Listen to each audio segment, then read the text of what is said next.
వేసవి తగ్గి వర్షాకాలం వచ్చినా ఎండలు మాత్రం తగ్గడం లేదు. దీనికి ప్రధాన కారణంగా వేగంగా తీవ్ర రూపం దాల్చుతున్న ఎల్ నినో అంటున్నారు.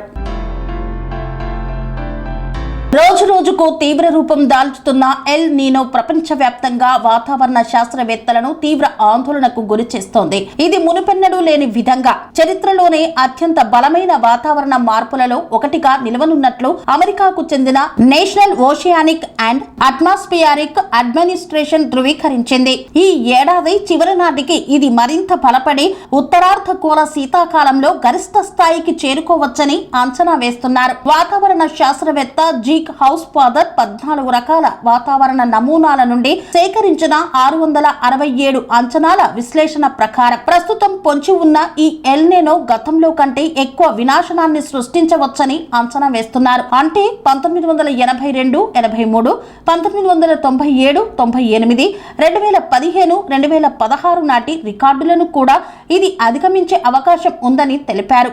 2015, 2016లో గరిష్టంగా 2.75 డిగ్రీల ఉష్ణోగ్రత వ్యత్యాసం నమోదు కాగా ఈసారి ఏకంగా 3.6 డిగ్రీల వరకు పెరగవచ్చని అంచనా వేస్తున్నారు. NOAA డేటా ప్రకారం జూలై 13 నాటికే పసిఫిక్ మహాసముద్రంలోని నీనో 3.4 ప్రైమ్ ప్రాంతంలో ఉష్ణోగ్రత వ్యత్యాసం 2.2 డిగ్రీలకు చేరింది.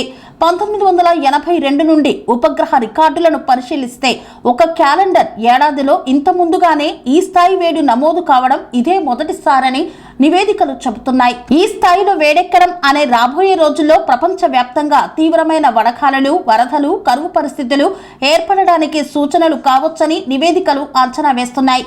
భారత వాతావరణ శాఖ అంచనాల ప్రకారం ఈ ఏడాది నైరుతి రుతుపవనాల వర్షపాతం దీర్ఘకాల సగటులో కేవలం 90% మాత్రమే ఉండే అవకాశం ఉంది.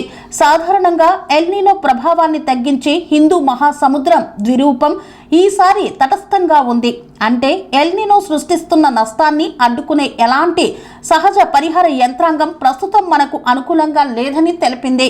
ఈ కారణంగా గత జూన్ నెలలో వర్షపాతం సాధారణం కంటే 40% తక్కువగా నమోదైందని, గత 126 ఏళ్లలో ఇది దేశంలోనే 5వ అత్యంత తక్కువ వర్షపాతం జూన్లోనే నమోదైనట్టు తెలుస్తోంది.